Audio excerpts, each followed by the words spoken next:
자, 안녕하세요. 한국사진 최지입니다.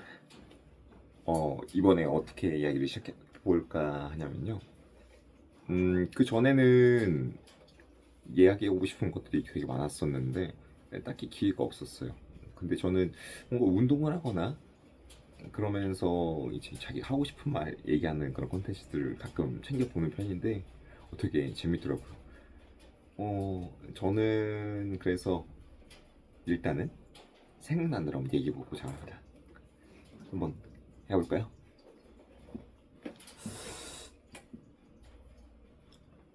처음에 생각이 나는 거는 우리가 왜 애플이라는 그 기업에 대해서 열광했는지가 좀 생각이 나더라고요.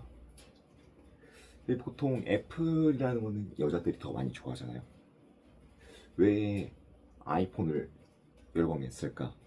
그건 일단 첫 번째에서는 디자인이 빠질 수 없는 부분이라고 저는 확신하거든요.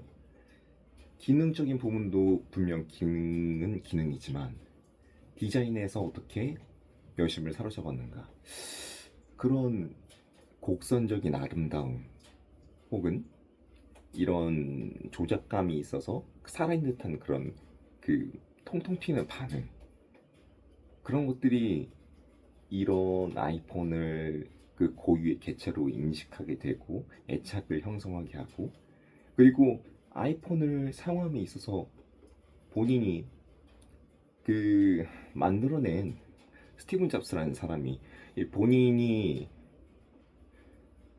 자타공인 사실 혁신가잖아요.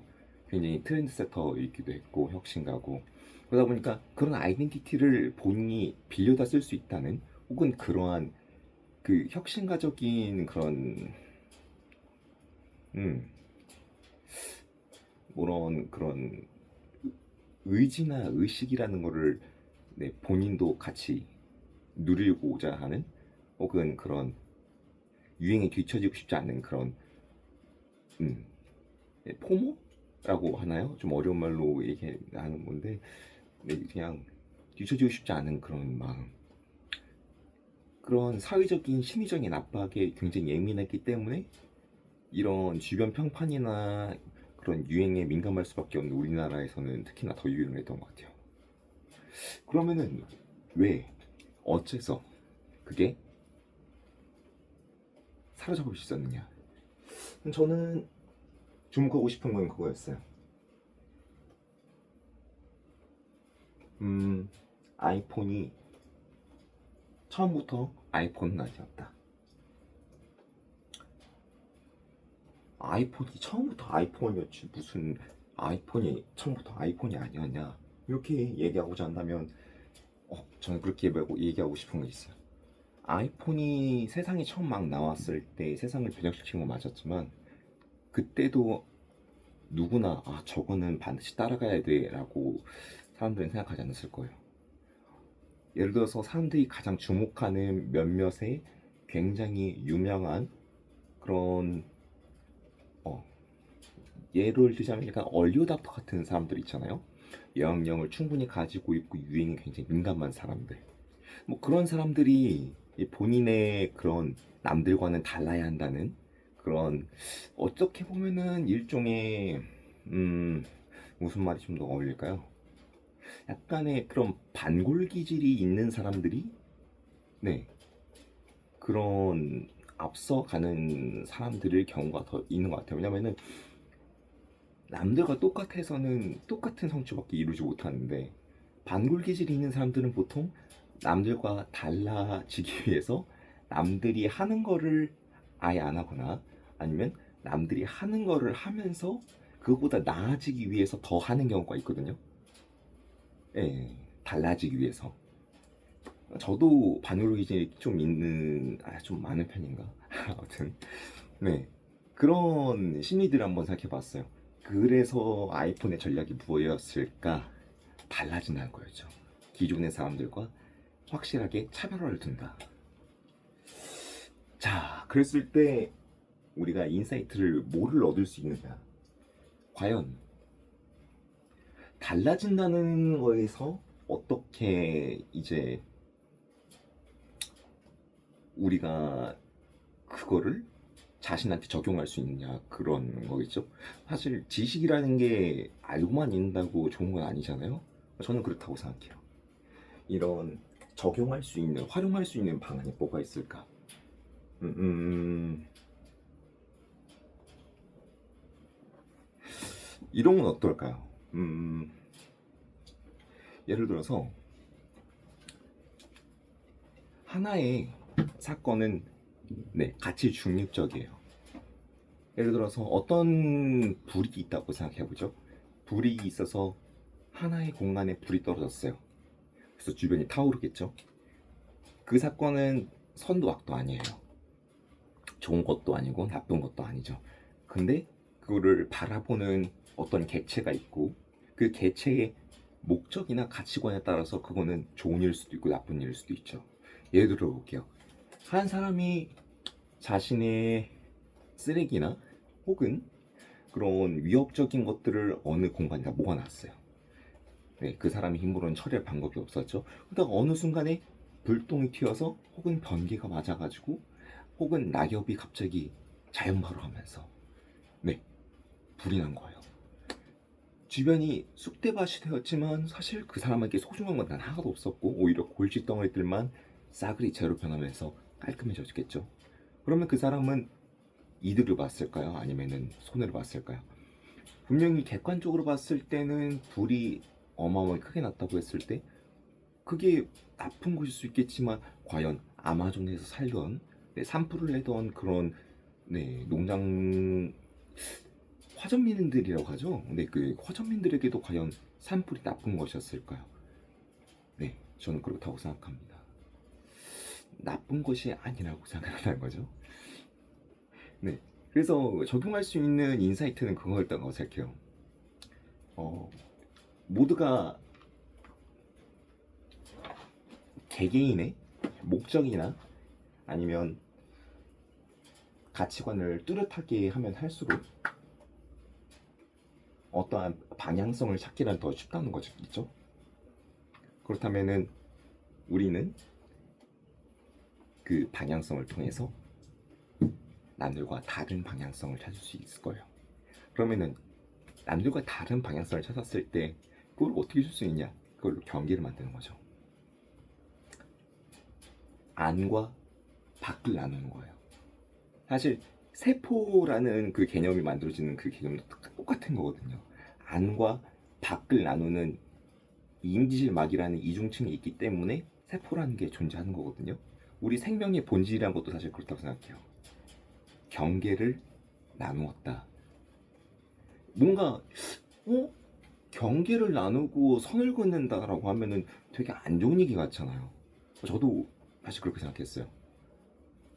뭔가 선을 긋고 경계를 나누고 뭐 네 편, 내 편, 굉장히 막 흑백 논리 같고 막 세대에 뒤떨어진 것 같고 약간 그런 느낌처럼 들리잖아요. 근데 아니었다는 거죠. 앞에서 하얀 얘기로 한번 다시 돌아가 볼까요? 애플이라는 되게 희대의 대기업이 탄생할 수 있던 기업은 남들과 달랐기 때문에 앞서 나갔던 사람들을 설득할 수 있는 부분이었어요. 너희는 남들과 달라. 내가 너희가 남들과 다를 수 있음을 더 부각시켜 줄게 라고 강조했기 때문에 성공했다는 거죠. 그럼 우리한테 적용할 수 있는 부분은 뭘까요? 우리가 남들과 다를 수 있다는 점은 무엇일까요? 저는 그 점에 한번 주목해 보고자 해요.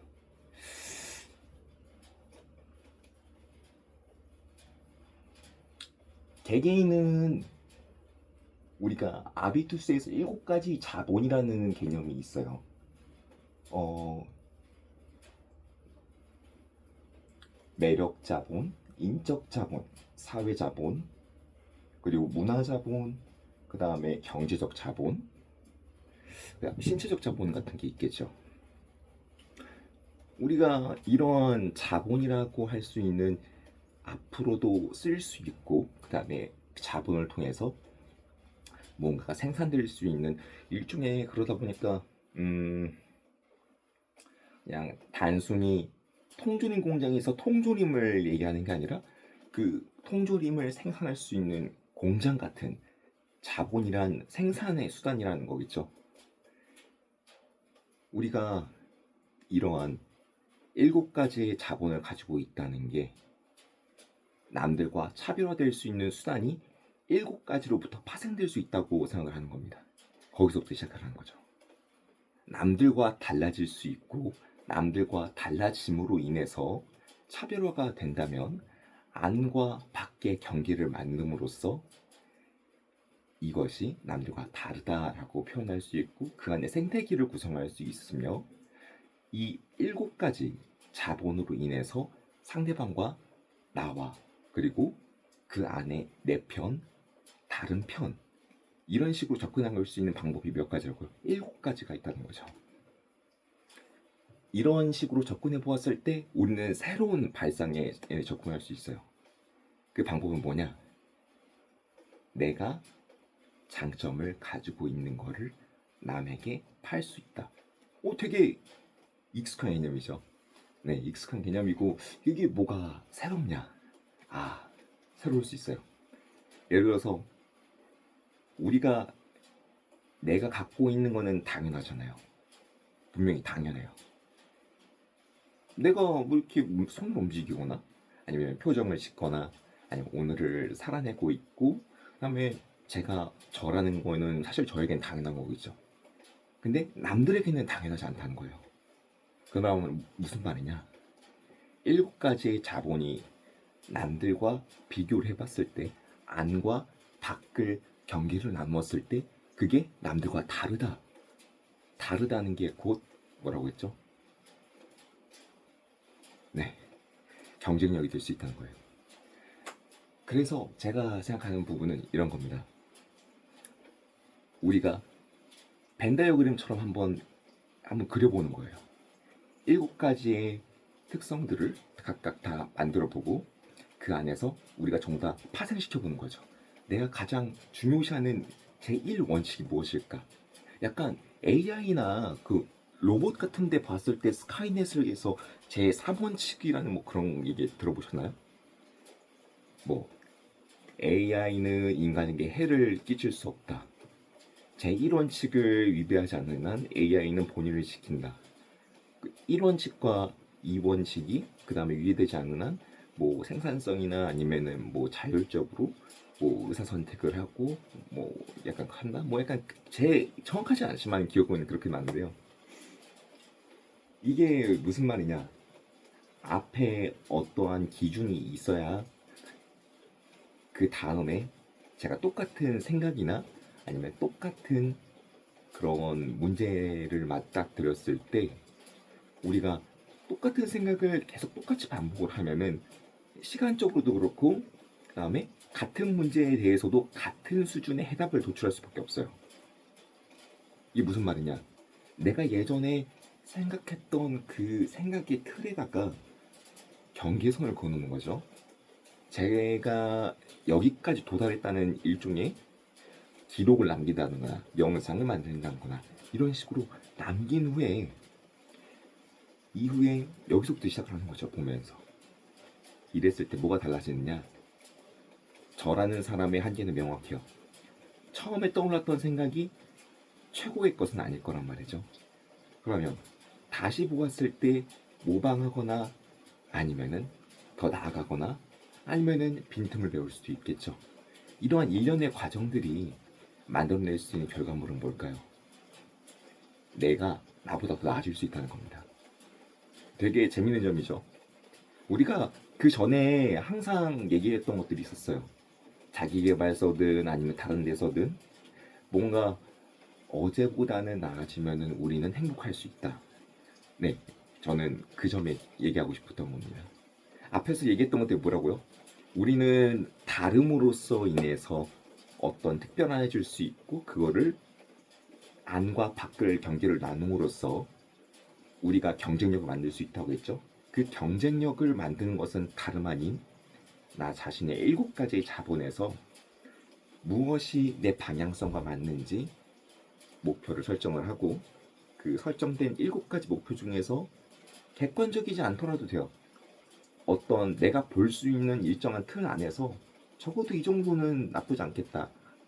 그러면은 여기 튀어나와 있는 남들과 다른 어떤 뭔가 좀 여유가 있는 부분이겠죠? 그 부분이 경쟁력이 있을 거라는 겁니다. 근데 남들과 다른 점이 뭐가 있는지 잘 모르겠는데요. 그러면은 이렇게 얘기하고 싶어요. 입이 근질거리는 게 뭐예요? 남들이 했을 때 저거 저렇게 하는 거 아닌데, 저거 아닌데, 이런 얘기, 저것도 얘기할 수 있는 부분이 떠오르는 거 분명히 있잖아요. 분명히 내가 얘기해 놓고도 실제로 하라고 하면 못할 것 같은데, 근데 입은 근질근질해서 어쨌든 뭐 축구 그냥 어쩌고 아니면은 뭐 정치가 약간 네 깊게 들어가는 거는 좋진 않지만, 아무튼 개개인이 관심을 가지고 얘기할 수 있는 부분이 있다는 거는 그 부분에서 분명히 강점을 가지고 있다는 겁니다. 그러면은 거기서부터 시작하는 거죠. 내가 이 부분에 대해서는 분명 얘기할 거리가 많아. 그러면은 왜 많을까? 왜? 왜? 왜 흥미를 가졌지? 왜 내가 여기에 대해서 남들과 조금 더 얘기할 수가 있지? 네, 저는 왜에 대해서 얘기를 하고 있던 게 맞았습니다. 앞에서도 왜로부터 시작을 했었죠. 애플이란 기업이 왜? 하나의 그냥 모든 상관이 없어요, 사실. 우리가 어떤 거에 대해서 주제를 하나 던져놓고 왜로부터 시작을 하는 겁니다. 근데 저의 관점 같은 경우에는 가치관이 어떻게 하면 남들과 다르게 특별해질 수 있는가, 그리고 내가 가지고 있는 거를 어떻게 극대화할 수 있고 나는 어떻게 자기 개발할 수 있는가, 이게 저의 방향성이에요. 그렇기 때문에 애플이라는 것을 보면서도 저는 자기 개발과 연관을 시켰죠. 이게 남들과 다른 부분이라고 생각하는 겁니다. 네, 영상이 그냥 길어지고 있었고 지루했을 텐데요. 네, 이번에 제가 시도해본 거는 나쁘지 않았으면 좋겠네요. 다음에는 좀 더 깔끔하고 좋은 내용으로 찾아뵙겠습니다. 지금까지 한국산인 인첸이었고요. 다음에 또 만날 수 있게 구독과 좋아요 한번 눌러주시면 감사드리겠습니다. 다음에 또 봐요. 안녕.